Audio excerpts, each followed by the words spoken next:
Assalomu alaykum, xayrli kech barchaga.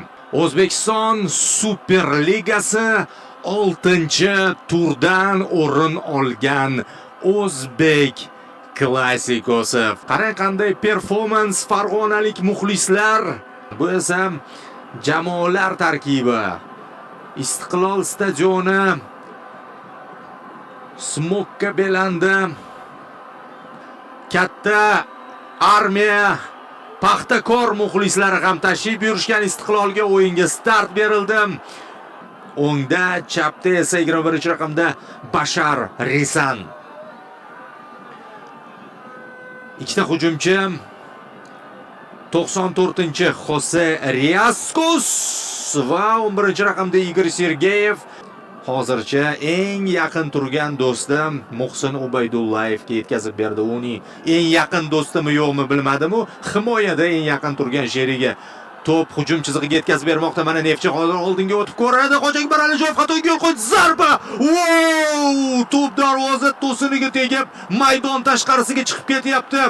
Shu qadar faol o'ynadiki, Hojiakbar Alijonov bilan kurashda ustun keldi. Bu uning uchun bitta katta g'alaba desak, 14 yoshgacha Manchester akademiyasida hamma bir xil qora butsi kiyarkan.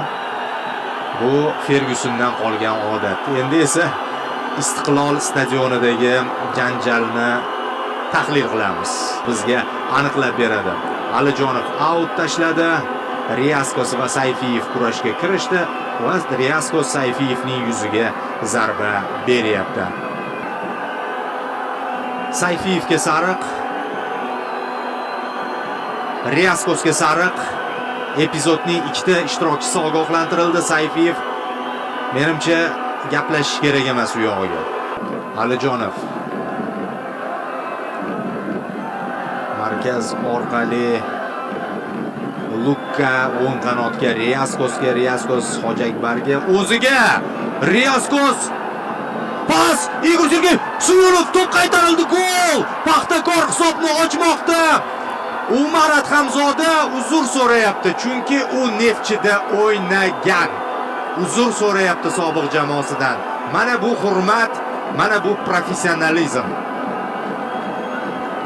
Paxtakordan boya aytganimdek muxlislar kelgan, shiddatli hujum. Hojiakbarning mana bu pasi professorlarga xos pas. Riaskos ham yomon uzatmadi. Igor Sergeyev tepdi. Suyunov qutqardi. Ofsayd yo'q. Ubaydullayev emas. G'ofurov qolib ketdi markaziy himoyada. Mana yana bitta uzatmani. Uzatma goldan-da chiroyli deyishimiz mumkin, chunki Umar Adhamzoda taxminan 1-2 metr masofada kerakli payt, kerakli joyda paydo bo'ldi. U ovladi mana shu golni. Yirtqichdek kutib o'tirdi va to'p unga kelib tushdi. Iskandarov nima o'ylab topadi? Bor unda ana shunday kutilmagan pas berish xususiyati. Ismoilov chap oyog'iga to'g'riladi. Uzatma, ajoyib pas, narigi tomon ham bo'sh va zarba yo'llamoqda. Darvoza yuqorisidan Neftchining ajoyib hujumi. Lekin siz ham buni sezdingiz. Neftchi yana bitta pas berganda mana bu yerda.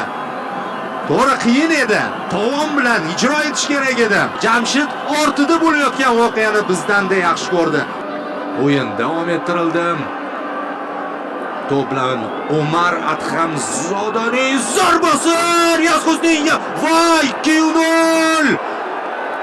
Eldor Suyunov birinchi zarbani qaytargan edi. To'p Riaskosga kelib tushdi va u zarba berganidan so'ng Neftchi himoyachisining oyog'iga tekkan holda to'p darvoza to'riga kirib ketmoqda va taym oxirida Paxtakor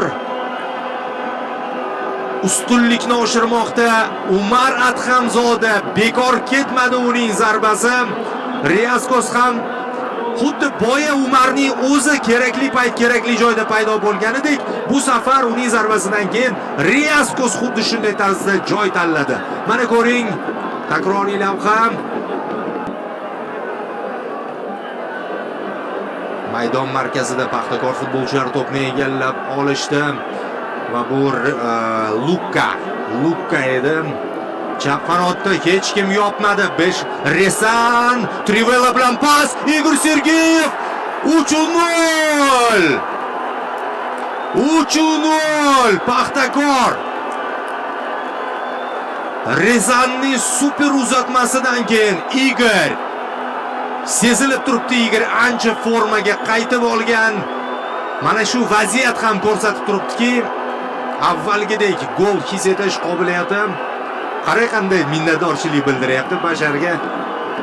Qandaydir bir rikoshetchalar, to'pning qaytib kelib tushishlari rol o'ynagandir, ammo mana qani uchta markaziylardan biri yoki o'ng qanot Toshmirzayev ham pozitsiyada emas va ichkaridagi himoyachilar ham Igor Sergeyevni bo'shqa. Ma'lum edi-yu Bashar esa o'sha zonaga pas berishi, lekin mana hamjihatlik kuzatilmadi bu yerda Neftchi futbolchilari orasida. Bugungi gollar orasida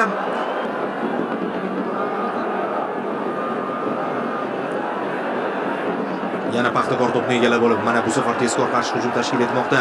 Resan chap qanotda ochilyapti. Umar Basharning o'zi kirib borib, zarba. Mana Suyunov markazda.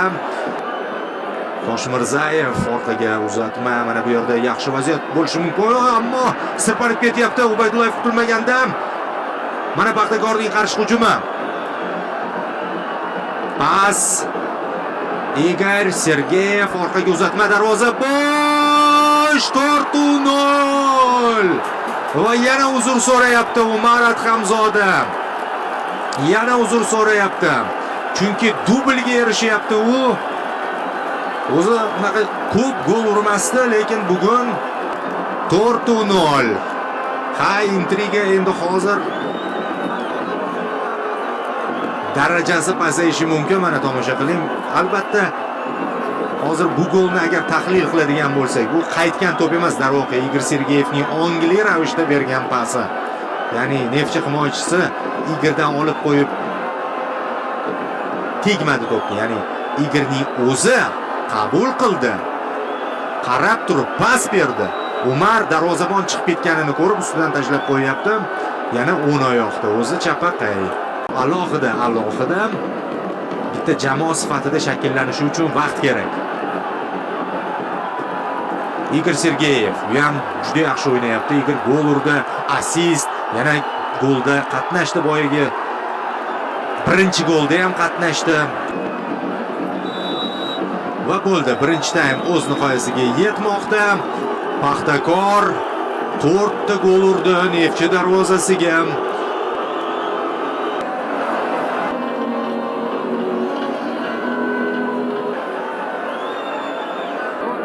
Bunaqasi kamdan kam bo'ladi. Paxtakorda darvozabon almashdi. Vladimir Nazarov Paxtakor tarkibida va Neftchida 3 ta o'zgarish. Jamoadoshlariga yetkazib berishga harakat qildi Paxtakor. Himoyada qoida buzilmadi, o'yin davom ettirish mumkin. Neftchi hujumda o'ng qanotdan yaxshi imkoniyat, zarba. Mana shu joyda agar gol urilganda taym boshida Toshmirzayev hammasini o'zgartirib yuborishi mumkin edi. O'z vaqtida O'zbekistonning birinchi raqamli darvozaboni edi, hattoki yilning eng yaxshi futbolchisi sovrinini qo'lga kiritgan darvozabon hisoblanadi. Yaxshi imkoniyat edi Paxtakorda. Riyaskos jarima maydonchasiga yorib kirdi. O'zini qulay his etyapti. Orada ozgina tanaffus bo'ldi unda oilaviy sabablar bilan. Hozir esa Yovovich chap qanotdan jarima maydonchasiga kirib boryapti, o'ng oyoqqa to'g'rilab. Zarba! Nazarov! Zarba ham super save ham shunga yarasha. Ichkariga uzatma Sayfiyevdan rikoshet holatida to'p maydonni tark etmoqda. Mana o'sha vaziyat. Yaxshi o'ynadi Yovovich. To'g'rilab turib va Nazarov. Gap bo'lishi mumkin emas. Hozir standart Yovovich to'p oldida uzatma, ikkinchi qavatda kurash, zarba berildi, noaniq. O'ng qanotda topdi bo'sh turgan sherigini va bu zarbaga ham o'xshadi.